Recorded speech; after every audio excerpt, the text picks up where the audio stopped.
Tourist family আদ্যপান্ত একটি emotional cinema, যেখানে দেখানো হয় একটি পরিবার যারা শ্রীলঙ্কা থেকে ভারতে আসে এবং এখানে থাকতে শুরু করে, বসবাস করতে শুরু করে।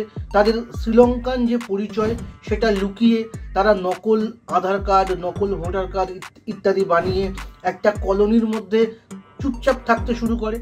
তাদেরকে বলা হয় তোমরা কারোর সঙ্গে মিশবে না, চুপচাপ থাকবে, কারোর সঙ্গে বেশি কথা বলবে না, কারণ তোমাদের সাথে কথা বললে, তোমাদের কথার ধরন দেখলে মানুষ কিন্তু বুঝে যাবে যে তোমরা শ্রীলঙ্কা থেকে এসেছো। ট্যুরিস্ট ফ্যামিলি সিনেমাটি আমার কেমন লেগেছে এবং আপনাদের সেটা দেখা উপযুক্ত কিনা সেটাই বলবো আজকের এই ভিডিওতে। তো চলুন শুরু করি আজকের ভিডিও।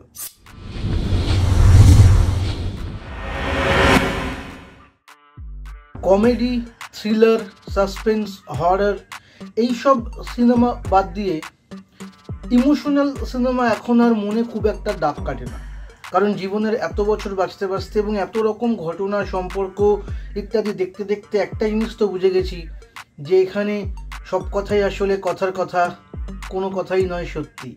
মানুষ মানুষকে ছাড়া বাঁচতে পারে এবং প্রেমে বা বিভিন্ন রকম ইমোশনে আমরা যে সমস্ত কথাবার্তাগুলো বলি, তোমাকে ছাড়া বাঁচবো না, তুমি আমার জীবনের সব ইত্যাদি ইত্যাদি, এগুলো সব কিছুই মিথ্যে।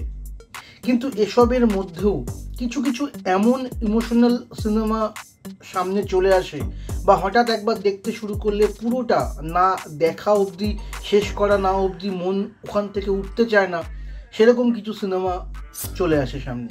এবং সেরকমই একটি সিনেমা হলো ট্যুরিস্ট ফ্যামিলি। এই পরিবারটি খুবই মিষ্টি, তারা উপকারী, সকলের তারা উপকার করতে চায়, সকলের ভালো দেখতে চায় এবং এই কারণে তারা যে কলোনিতে থাকতে শুরু করে সেখানে বিভিন্ন মানুষের সঙ্গে তাদের একটা সম্পর্ক তৈরি হয়। বিভিন্ন রকম সম্পর্ক, কার সঙ্গে কেমন সম্পর্ক তৈরি হয় সেটা আপনারা সিনেমা দেখলেই বুঝতে পারবেন। কিন্তু একই সঙ্গে ঘটে একটা ক্রাইম, ওই শহরেই একটা আতঙ্কবাদী হামলা হয় এবং সন্দেহ করা হয় বাইরে থেকে আসা কোনো মানুষ এই হামলাটা করেছে। সেই হামলা কি এরাই করিয়েছে? আমরা যাদেরকে এত মিষ্টি সরল পরিবারের লোকজন ভাবছি তারাই ক্রিমিনাল নয় তো, তারাই আততায়ী নয় তো? এরকম একটা ইন্টেনশন, একটা প্রশ্ন কিন্তু সারা সিনেমা জুড়েই থাকতে শুরু করে। পুলিশ ইনভেস্টিগেশন শুরু করে, তাদের তল্লাশি শুরু হয়, তাদের খোঁজ পড়ে এবং আলটিমেটলি শেষ অবধি কী হয় সেটাই হচ্ছে এই সিনেমার মূল গল্প। তবে আমি অনেক রকম টুইস্ট দেখেছি। থ্রিলার, সাসপেন্স, হরর সিনেমাতে টুইস্ট থাকে, কমেডি সিনেমাতেও টুইস্ট থাকে। কিছু কিছু কমেডি সিনেমাতে তো এখন দুটো করে এন্ডিং তৈরি হচ্ছে। কিন্তু এরকম ধরনের পারিবারিক, ইমোশনাল, হালকা চালের মিষ্টি সিনেমাতেও যে এত সুন্দর একটা টুইস্ট থাকতে পারে সেটা এই সিনেমা না দেখলে বিশ্বাস করা যায় না। এই সিনেমা যিনি ডিরেক্টর তিনি হলেন অভিশান জীবনিত। তার এটি প্রথম সিনেমা, প্রথম তামিল সিনেমা, প্রথম সিনেমাতেই তিনি যেভাবে ক্রাফটটাকে ধরতে পেরেছেন, যেভাবে সিনেমাটাকে ধরতে পেরেছেন, অনবদ্য।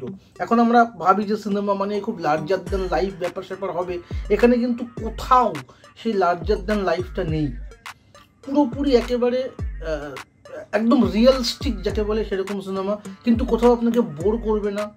প্রত্যেকটা ডায়লগে, প্রত্যেকটা সিনে ফান রয়েছে, কমেডি এলিমেন্ট রয়েছে। সুতরাং অদ্ভুত সুন্দর, দারুণ একটি সিনেমা। আমার তো দারুণ লেগেছে। মানে আমি যে লোকটা ইমোশনে এখন একদমই বিলিভ করি না, তার যদি ভালো লাগতে পারে আমার মনে হয় আপনাদের সকলেরই ভালো লাগবে।